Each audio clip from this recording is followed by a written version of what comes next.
There is only one African leader right now who deserves to be designated as a revolutionary, and that is President Ibrahim Traoré of Burkina Faso. While other leaders are busy making speeches at the World Economic Forum currently being held in Davos, Switzerland, President Traoré has stayed back to launch something magnificent. We have always dreamed of a time when African countries can be heavily involved in the manufacturing sector, and now it's no longer a dream. Under President Traoré, Burkina Faso has launched the country's first locally made electric vehicles. This is revolutionary. But what exactly does this mean for the citizens of Burkina Faso and their economy? Let's find out. Currently, the world is moving towards clean energy. The use of fossil fuels for industrialization for decades has resulted in climate change, the effects of which Africans are suffering the most. However, one of Trump's executive orders on the first day of his presidency was withdrawing the U.S. from the Paris Agreement. According to Trump, the concept of global warming was created by and for the Chinese in order to make U.S. manufacturing non-competitive. Interestingly, the U.S. alone accounts for 14% of the world's carbon emissions and is the second largest emitter of CO2 globally, after China. But, as a result of his policy, the U.S. is going to account for even more, given that Trump intends to boost fossil fuel and power projects. This means that the world will continue to feel the effects of climate change, and African countries that produce the least carbon emissions will suffer from it the most. The most painful part is that Africa has been lagging behind in the transition to green energy because the needed infrastructure is not available. During international summits on green energy, African leaders demanded huge funds from the West in order to launch several green energy projects. Unfortunately, the progress of the transition has been slow because the West have been unable to make good of their financial commitment. However, President Traoré has refused to sit back and wait for the West. Traoré has fully embraced the transition to green energy. Last year, Traoré expressed his commitment to green energy through the purchase of a fleet of electric vehicles for some ministers. The news was revealed by the Chief of Staff to President Traoré, Brigadier General Celestine Simpour. He made this known during the official handover ceremony of the electric vehicles to the Burkinabe Minister of Economics and Finance. According to the Chief of Staff, the vehicles, which are valued at 1 billion CFA franc, are actually a generous donation from the chairman and CEO of Yunhong International Group, Li Yubal. Speaking at the handover ceremony, the CEO of Yunhong stated that electric vehicles have a remarkable range of 500 kilometers and were designed to reduce harmful gas emissions, lower fuel dependency, and reduce overall maintenance costs. This aligns with President Traoré's vision of reducing the cost of governance while simultaneously protecting the environment. The CEO further added that the donation was made to support Burkina Faso's broader transition to sustainable and eco-friendly government operations. According to the report, Yunhong had pledged 53 electric vehicles, and at the time of the handover, 30 of the vehicles had been delivered, with the remainder set to arrive at a later date. The presentation and use of the vehicles represent not only a reduction in emissions, but also a tangible step toward creating a more efficient and eco-friendly governance model. Interestingly, this is not the only step that Burkina Faso has taken in its transition to green energy. According to the Burkinabe Chief of Staff, there are plans to develop an industrial unit to assemble electric vehicles in Burkina Faso. This project will be spearheaded by the Burkinabe Fund for Economic and Social Development in collaboration with a startup company. And the plan is to begin the assembling of electric vehicles in Burkina Faso by early 2025. Now guess what? This project has just been launched a few days ago. This is remarkable. It's a testament to the fact that, unlike other African leaders, Traoré does keep his promises and pledges. Now, according to the report, Burkina Faso has achieved a groundbreaking milestone with the launch of its first electric car, developed entirely by the Burkinabe car manufacturer Itaúa. This innovative vehicle, created using local resources and expertise, showcases the nation's growing industrial and technological capabilities. Designed and manufactured entirely by Burkinabe engineers, the Itaúa boasts an impressive range of 330 kilometers after just a 30-minute charge, as reported by the car manufacturer. The first two models of the brand are called Native and Sahel. This record-breaking feat not only highlights the nation's growing industrial and technological capabilities, but also presents exciting possibilities for its citizens. With a charging time of 30 minutes and covering a distance of 330 kilometers, the car will revolutionize transport in the country. Burkina Faso is truly a nation that continues to give us good news. Before we proceed, here is a reminder to like this video, drop a comment, and subscribe to our channel so that you can get more videos like this.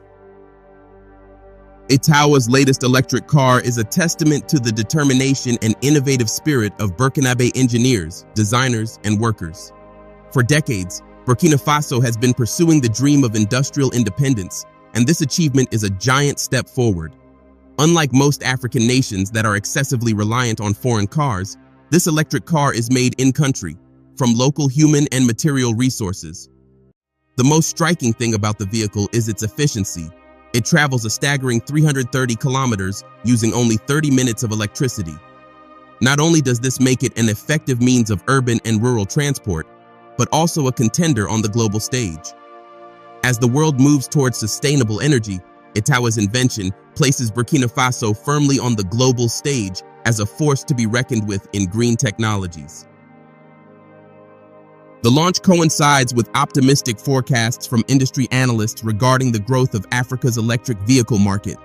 Research firm Mordor Intelligence highlights that the market was valued at approximately $11.9 billion in 2021 and is projected to surge to $21.3 billion by 2027. This growth trajectory indicates a robust compounded annual growth rate of 10.2% during the forecast period, underscoring the increasing demand for electric vehicles across the continent. In the context of Burkina Faso, the car manufacturer emphasizes that the successful introduction of the ITAWA EV serves as a testament to the fact that innovation is not solely the domain of major global powers. Instead, it can emerge, flourish, and make a significant impact from the heart of the Sahel region in Africa. But how will this outstanding innovation impact the Burkinabe economy?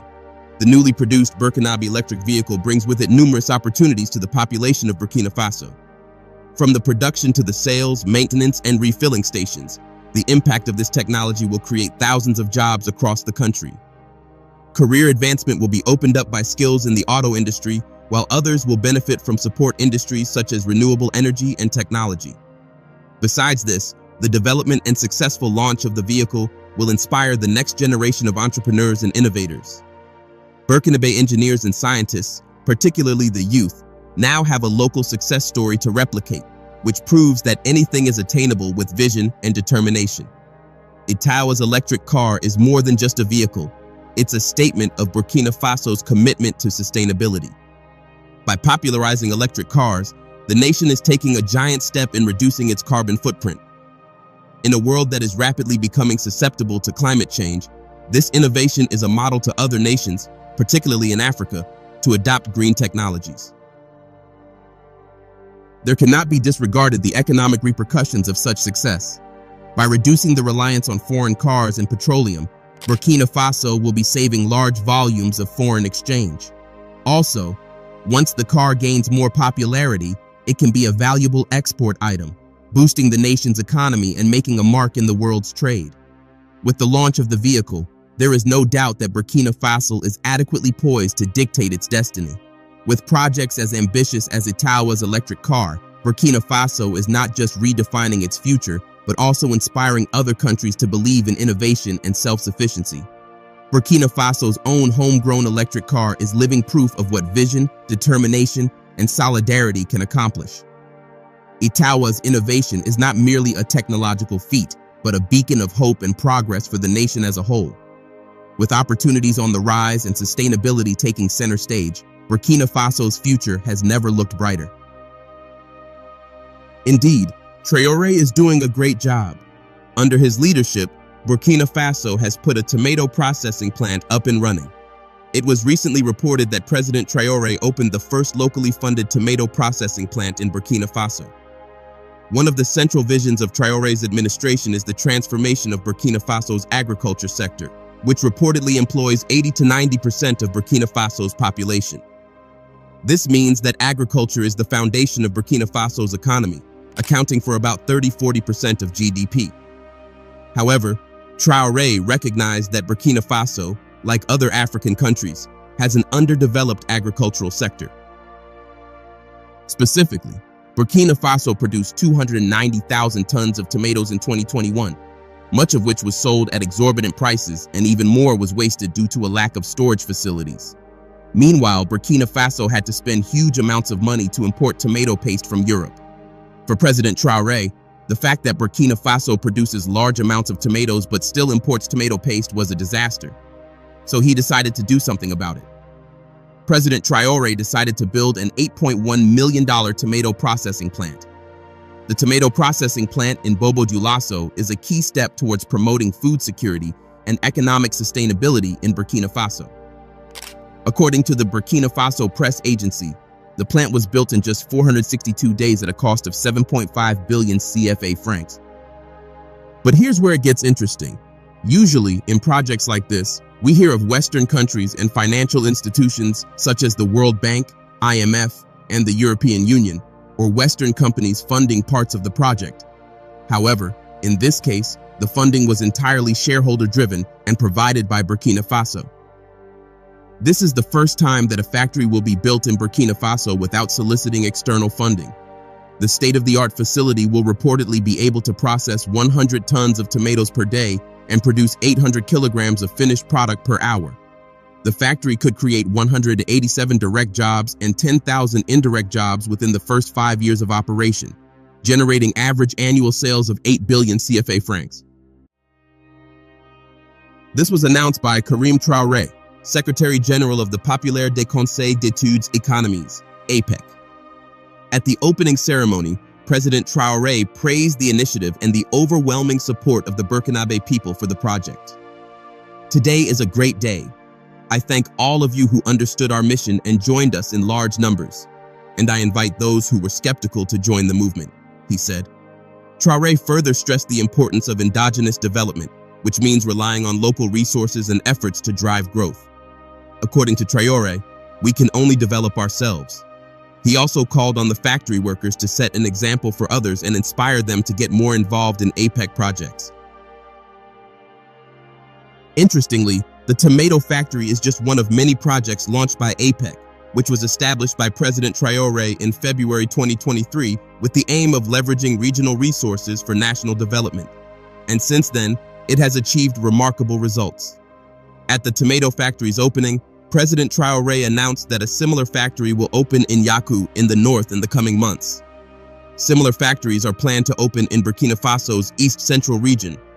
All of these projects are in line with Traoré's broader vision for Burkina Faso's economic resilience and sustainability. The Bobo Dioulasso tomato processing plant will be a key solution to Burkina Faso's long-standing tomato waste problem. Burkina Faso's farmers often find themselves in emergency situations where they are forced to sell their produce at exorbitant prices or let it rot due to a lack of storage and processing options. But the factory offers a sustainable alternative that adds value to the product and ensures a stable market. The opening of the facility heralds a new era of independence for Burkina Faso. The government hopes that its success will encourage more of its citizens to join initiatives like APEC. Today, the tomato processing plant is more than just a factory. It is truly a step towards economic sovereignty for Burkina Faso. Thanks to this plant, Burkina Faso no longer has to rely on expensive imported tomato paste for domestic consumption. This means that Burkina Faso consumers will have access to higher quality tomato paste at a cheaper price. One of the most impressive things about this facility is the speed of its construction. As I mentioned earlier, it took just 462 days. This is amazing and inspiring. The speed of construction work shows a level of commitment and efficiency rarely seen in African infrastructure projects. Think about it. It is common for government projects to be delayed, postponed, or even abandoned for one reason or another, usually due to corruption or misappropriation of funds. But President Traoré has set a new standard in terms of accountability and implementation. Imagine what would happen if all African heads of state worked on projects with the same dedication and enthusiasm as President Traoré.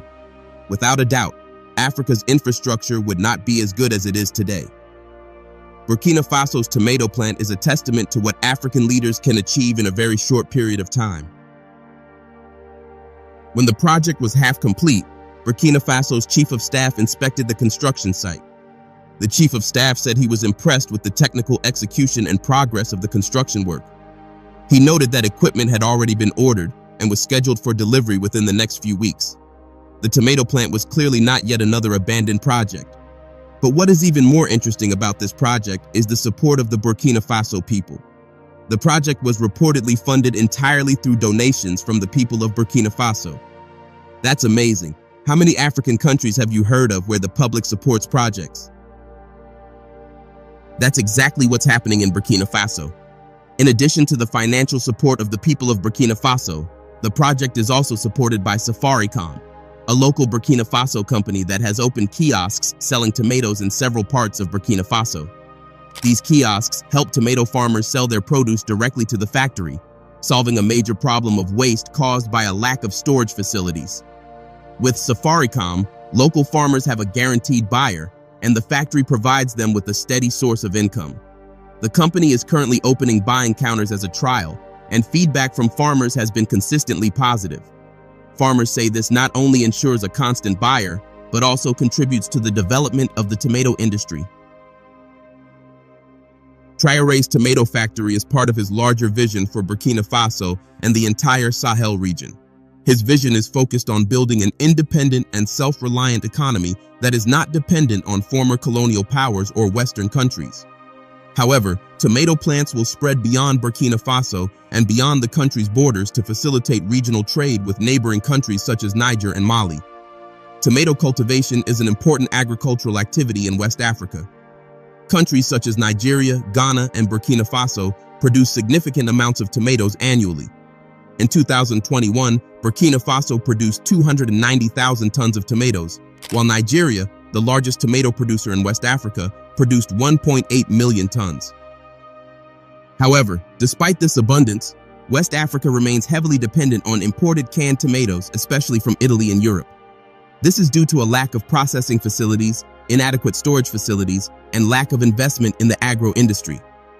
Although tomato processing plants have been established in some countries, such as Ghana and Nigeria, these facilities are still insufficient to stop the import of large quantities of tomato paste and the country's reliance on foreign tomato paste. This is because many of the plants face operational challenges such as irregular supply of tomatoes, poor maintenance, and inadequate government support. On the other hand, West Africa's reliance on imported canned tomatoes, especially from Italy, can be attributed to the superior packaging, shelf life, and quality consistency of the imported product. But the tomato factory in Burkina Faso, with its capacity to process 100 tons of tomatoes per day, promises to be a game changer, one that will help achieve self-reliance not only for Burkina Faso, but for the whole of West Africa. The tomato factory is a testament to Traore's commitment to Burkina Faso agriculture. Right now, all we can say is cheers to President Traore and all the Burkinabe leaders working under him to ensure that Burkina Faso is great again. What are your thoughts? Let us know in the comments section below. Don't forget to like this video, drop a comment, and share.